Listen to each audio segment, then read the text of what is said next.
नमस्कार दोस्तों, आप देख रहे हैं एफएस न्यूज 91, वो चैनल जो दिखाता है सच बिना डर और बिना दबाव। आज है 19 मार्च 2026 रविवार और हम हाजिर हैं देश की 25 सबसे बड़ी और छुपाई गई खबरों के साथ। दोस्तों, जिस मीडिया ने सच्चाई पर पर्दा डाल रखा है, हम वही पर्दा हटाने आए हैं। यहाँ न बिके हुए सवाल हैं, न खरीदी हुई आवाज, सिर्फ फैक्ट और ग्राउंड रिपोर्ट। लेकिन एक बात जरूर कहेंगे, कई भाई वीडियो रोज देखते हैं मगर लाइक नहीं करते, सब्सक्राइब भी नहीं करते और ये भी नहीं बताते कि हमें किस शहर से देख रहे हैं। खैर, आपकी मर्जी। अब देर किस बात की, चलते हैं सीधा पहली और सबसे बड़ी ब्रेकिंग खबर की तरफ। देश के सबसे बड़े एयरपोर्ट के उद्घाटन की सीएम योगी ने बताई तारीख, पीएम को भेजा गया आमंत्रण। उत्तर प्रदेश के मुख्यमंत्री योगी आदित्यनाथ ने बुधवार को देश के सबसे बड़े एयरपोर्ट नोएडा इंटरनेशनल एयरपोर्ट के उद्घाटन की तारीख पर अपडेट दिया। मुख्यमंत्री ने बताया, प्रधानमंत्री नरेंद्र मोदी को अनुरोध भेजा है, 28 मार्च को एयरपोर्ट का उद्घाटन करने के लिए उन्हें आमंत्रित किया है। बकौल मुख्यमंत्री, वर्तमान में प्रदेश में 16 डोमेस्टिक व 4 इंटरनेशनल एयरपोर्ट संचालित हैं। यूपी सरकार ने माध्यमिक शिक्षकों व कर्मियों की ग्रेजुएटी सीमा बढ़ाकर की 25 लाख रुपए। यूपी सरकार ने यूपी माध्यमिक शिक्षा विभाग से जुड़े एडेड परिषदीय माध्यमिक स्कूलों के शिक्षकों कर्मियों के लिए ग्रेजुएटी की अधिकतम सीमा राशि 20 लाख रुपए से बढ़ाकर 25 लाख रुपए कर दी है। इस फैसले से 2.5 लाख से अधिक कर्मचारी लाभान्वित होंगे। नए नियम के तहत ये बढ़ी हुई सीमा महंगाई भत्ता मूल वेतन का 50% होने की स्थिति में लागू होगी। अब अंडों पर एक्सपायरी डेट लिखना होगा अनिवार्य, यूपी सरकार ने जारी किया आदेश। उत्तर प्रदेश सरकार ने 1 अप्रैल से हर अंडे पर उत्पादन व एक्सपायरी डेट लिखना अनिवार्य किया है। पशुपालन विभाग के अधिकारियों ने बताया कि नियम का पालन नहीं करने वाले ट्रेडर्स व किसान के माल को नष्ट किया जाएगा या उन पर इंसानों के खाने योग्य नहीं मुहर लगाई जाएगी। बकौल अधिकारी, हर अंडे पर छपाई का खर्च 3-4 पैसे आएगा। राहुल गांधी संसद में टपोरी की तरह आते हैं और महिलाओं को असहज करते हैं, कंगना रनौत। एक्ट्रेस और बीजेपी सांसद कंगना रनौत ने संसद में राहुल गांधी के रवैये की आलोचना की है। उन्होंने कहा, हम महिलाओं को देखकर उन्हें बहुत ज्यादा अनकंफर्टेबल फील होता है क्योंकि एकदम जैसे टपोरी की तरह वो आते हैं और किसी से भी तू तड़ाक करते हैं। इस दौरान कंगना ने राहुल की बहन प्रियंका गांधी की तारीफ भी की है। यूपीएसएससी ने सिंचाई विभाग में 402 पदों पर निकाली भर्ती, 63,200 रुपए तक मिलेगी सैलरी। उत्तर प्रदेश अधीनस्थ सेवा चयन आयोग यूपीएसएससी ने सिंचाई विभाग में सहायक बोरिंग तकनीशियन के 402 पदों पर भर्ती निकाली है। ऑनलाइन आवेदन प्रक्रिया 15 अप्रैल 2026 से शुरू होगी और इसकी अंतिम तिथि 5 मई है। इच्छुक उम्मीदवार आधिकारिक वेबसाइट upsc.gov.in पर आवेदन कर सकते हैं। चयनित उम्मीदवारों को 7वें वेतन आयोग स्तर 2 के अनुसार 19,900 से 63,200 रुपए तक सैलरी मिलेगी। इंसान के साथ टेनिस खेलते हुए गैल बॉट के रोबोट का वीडियो हुआ वायरल, दी कड़ी टक्कर। ह्यूमनॉइड रोबोट निर्माता कंपनी गैल बॉट ने एक्स पर एक वीडियो शेयर किया है जिसमें एक रोबोट इंसान के साथ टेनिस खेलते हुए उसे कड़ी टक्कर देता दिख रहा है। कंपनी ने लिखा, आपका ह्यूमनॉइड टेनिस खिलाड़ी यहाँ है। गैल बॉट ने कहा, पहली बार कोई ह्यूमनॉइड रोबोट मिलीसेकंड स्तर की प्रतिक्रियाओं के साथ उच्च गतिशीलता को बनाए रख सकता है। हवाई यात्रा में लोगों की सुविधा के लिए कौन-कौन से नए नियमों की घोषणा की गई है। नागरिक उड्डयन मंत्रालय के नए दिशा निर्देशों के मुताबिक फ्लाइट में कम से कम 60% सीटें बिना किसी सिलेक्शन फीस के एलोकेट होंगी। अन्य में 1 पीएनआर पर यात्रा करने वाले यात्रियों को एक साथ बिठाना, क्षेत्रीय भाषाओं में अधिकारों की स्पष्ट जानकारी, यात्रियों के अधिकारों के ढांचे का कड़ाई से पालन, विशेष रूप से विलंब, रद्द या बोर्डिंग से इनकार किए जाने की स्थिति में शामिल हैं। तेलंगाना में 20 वर्षीय गर्भवती यूट्यूबर की पति ने चाकू से गोदकर हत्या, खून से लथपथ मिला शव। तेलंगाना में 3 माह की गर्भवती 20 वर्षीय सी वैष्णवी नामक यूट्यूबर की कथित तौर पर उसके पति ने हत्या कर दी है। बकौल पुलिस, वैष्णवी का शव घर में खून से लथपथ बरामद किया व उसके गले छाती में चाकू से घाव के निशान मिले हैं। परिजन के अनुसार वैष्णवी को उसके ससुराल वाले दहेज को लेकर प्रताड़ित करते थे। उत्तराखंड में एनसीईआरटी की 9 करोड़ से ज्यादा की 10 लाख नकली किताबें जब्त।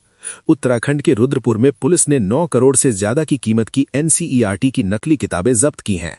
उधम सिंह नगर के वरिष्ठ पुलिस अधीक्षक अजय गणपति ने बताया कि कार्यवाही में 9.74 लाख नकली किताबें बरामद की गई हैं। बकौल पुलिस अधीक्षक, ये किताबें एक ट्रक के जरिए उत्तर प्रदेश के मेरठ ले जाई जा रही थीं। डॉलर के मुकाबले नए रिकॉर्ड निचले स्तर पर पहुंचा रुपया। मिडिल ईस्ट युद्ध के बीच भारतीय रुपया अमेरिकी डॉलर के मुकाबले नए रिकॉर्ड निचले स्तर 92.62 पर लुढ़क गया है। पहली बार रुपया अमेरिकी डॉलर के मुकाबले 92.5 के नीचे गिरा है। मिडिल ईस्ट युद्ध के चलते तेल की कीमतें बढ़ती जा रही हैं और युद्ध शुरू होने के बाद से भारतीय रुपया 1.5% से अधिक टूटा है।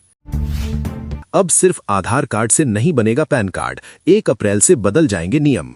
1 अप्रैल से पैन कार्ड बनवाने के नियम बदल रहे हैं। नए नियमों के तहत सिर्फ आधार कार्ड से पैन नहीं बनेगा, बल्कि जन्म तिथि से जुड़े दस्तावेज देना अनिवार्य होगा। सरकार के कॉमन सर्विस सेंटर ने इससे जुड़ी जानकारी एक्स पर शेयर कर लिखा, पैन कार्ड बनवाने का अच्छा मौका, 31 मार्च 2026 तक सिर्फ आधार से पैन बनवाएं। सरकार ने एलपीजी सप्लाई को लेकर जारी की एडवाइजरी।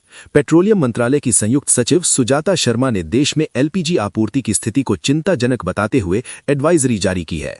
उन्होंने कहा, अफवाहों पर विश्वास न करें, सही जानकारी के लिए आधिकारिक स्रोतों पर ही भरोसा करें, पैनिक बुकिंग न करें, ऑनलाइन सिलेंडर बुक करें, एलपीजी डिस्ट्रीब्यूटर्स के पास लाइन न लगाएं और गैस बचाने की कोशिश करें। हम युद्ध खत्म करने में विश्वास रखते हैं, सीज फायर में नहीं। ईरान। अमेरिका और इजरायल के साथ जारी युद्ध के बीच ईरान के विदेश मंत्री सैयद अब्बास अरागची ने कहा है, हम सीज फायर में विश्वास नहीं रखते हैं, बल्कि युद्ध खत्म करने में विश्वास रखते हैं। उन्होंने कहा, युद्ध खत्म करने का असली मतलब ये है कि सभी पक्षों पर युद्ध खत्म करना, जिनमें लेबनान, यमन, इराक और रीजन के अन्य देश शामिल हैं। यूपी में सास ने अपने प्रेमी से बहू का रेप करवाया, ब्लैकमेल करने के लिए खुद बनाया वीडियो। पीलीभीत यूपी में अपने अवैध संबंध को छिपाने के लिए एक सास ने बहू का अपने प्रेमी से रेप करवाया और खुद उसका वीडियो बनाया ताकि उसे ब्लैकमेल करके चुप रखा जा सके। पीड़िता की शिकायत के अनुसार उसने सास को उसके प्रेमी संग आपत्तिजनक हालत में देख लिया था, जिसके बाद सास ने कई बार उसका रेप करवाया। मारे गए ईरान के इंटेलिजेंस मंत्री, इजरायल का दावा। इजरायली रक्षा मंत्री इजरायल काद्ज ने कहा है कि ईरानी इंटेलिजेंस मंत्री इस्माइल खतीब की इजरायली हमले में मौत हो गई है। काद्ज ने कहा कि उन्होंने और इजरायली प्रधानमंत्री बेंजामिन नेतन्याहू ने सेना को किसी भी सीनियर ईरानी अधिकारी को बिना किसी अनुमति के मारने की इजाजत दी है। ईरान ने खतीब की मौत की पुष्टि नहीं की है। एनआईए द्वारा गिरफ्तार मैथ्यू ने 2019 में भारत में ईसाइयों पर अत्याचार से जुड़ा पोस्ट किया था शेयर। भारत विरोधी आतंकी गतिविधियों में गिरफ्तार मैथ्यू वैन डाइक की संस्था या समूह का 2019 में किया गया एक ऑनलाइन पोस्ट सामने आया है। इस पोस्ट में भारत में ईसाइयों पर होने वाले अत्याचारों में बढ़ोतरी का दावा किया गया था। मैथ्यू का समूह सन्स ऑफ लिबर्टी इंटरनेशनल संघर्ष वाले क्षेत्रों में स्थानीय सशस्त्र समूहों को प्रशिक्षण देता है। 8वें वेतन आयोग ने बढ़ाई 18 सवालों पर राय देने की आखिरी तारीख।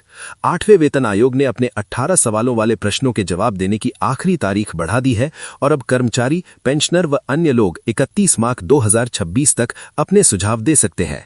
गौरतलब है कि पहले अंतिम तारीख 16 मार्च 2026 तय की गई थी। 8वें वेतन आयोग की वेबसाइट 8cpc.gov.in पर यह प्रश्नावली डाली गई है। मारे गए ईरान के इंटेलिजेंस मंत्री, इजरायल का दावा।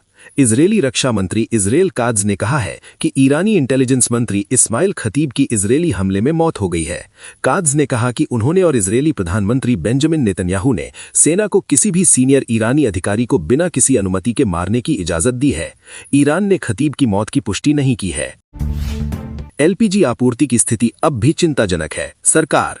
पेट्रोलियम मंत्रालय की संयुक्त सचिव सुजाता शर्मा ने कहा है कि भारत में एलपीजी आपूर्ति की स्थिति अब भी चिंताजनक है।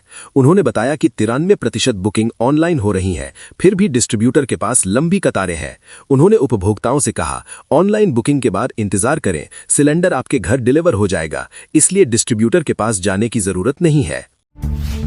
यूपी में रेप के बाद 11 वर्षीय लड़की की गला दबाकर हत्या, गड्ढे में दफन मिली न्यूड लाश। उत्तर प्रदेश के कानपुर में 11 वर्षीय लड़की की रेप के बाद गला दबाकर हत्या कर उसके न्यूड शव को खेत में गड्ढा खोदकर दफनाने का मामला सामने आया है।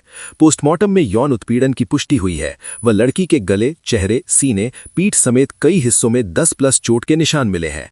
लड़की के प्राइवेट पार्ट में खून मिला है। चीन जा रहा रूसी तेल टैंकर यू टर्न लेकर भारत की ओर मुड़ा। शिप ट्रैकिंग डेटा के अनुसार चीन जा रहा रूसी तेल टैंकर एक्वा टाइटन दक्षिण चीन सागर में यू टर्न लेकर भारत की ओर मुड़ा है और 21 मार्च को न्यू मंगलुरु पहुंचेगा। ये बदलाव तब हुआ जब भारत ने रूस से तेल आयात बढ़ाया है। वॉटेक्सा के मुताबिक ऐसे कम से कम 7 टैंकर चीन का रास्ता बदलकर भारत आ चुके हैं। यूपी में बनेगा 4 लेन एक्सिस कंट्रोल नेशनल हाईवे, खर्च होंगे 6,969 करोड़ रुपए। प्रधानमंत्री नरेंद्र मोदी की अध्यक्षता में केंद्रीय मंत्रिमंडल की आर्थिक मामलों की समिति ने उत्तर प्रदेश में बाराबंकी बहराइच तक 4 लेन के एक्सेस कंट्रोल नेशनल हाईवे 927 को मंजूरी दे दी है। 6,969 करोड़ रुपए की लागत से ये परियोजना पूरी होगी। इसके पूरा होने पर यह नेपालगंज सीमा के जरिए भारत नेपाल के बीच महत्वपूर्ण सीमा पार व्यापार और ट्रांजिट कॉरिडोर स्थापित करेगी। यूपी में इंजीनियर्स ने बिना हैंडपंप हटाए बना दी पक्की सड़क, वीडियो हुआ वायरल। मिर्जापुर यूपी में पीडब्ल्यूडी के इंजीनियर्स ने बीच में हैंडपंप छोड़कर ही पक्की सड़क का निर्माण कर दिया, जिसका वीडियो सोशल मीडिया पर वायरल हुआ है। बकौल रिपोर्ट्स, क्षेत्र में मंगलवार को मुख्यमंत्री योगी आदित्यनाथ का दौरा था और उससे पहले ही आनन फानन में सड़क का निर्माण किया गया। मामला सामने आने पर अब हैंडपंप को निकाला जा रहा है। अगर हमने बचे खुचे ईरान को खत्म कर दिया तो क्या होगा? ट्रंप। अमेरिकी राष्ट्रपति डोनाल्ड ट्रंप ने ईरान युद्ध को लेकर एक पोस्ट शेयर किया है। उन्होंने लिखा, अगर हम बचे खुचे ईरानी टेरर स्टेट को खत्म कर दें और जो देश इसका उपयोग करते हैं उनको इसके लिए जिम्मेदार बना दें तो क्या होगा? इससे हमारे कुछ गैर जिम्मेदार देश सक्रिय हो जाएंगे और वो भी तेजी से।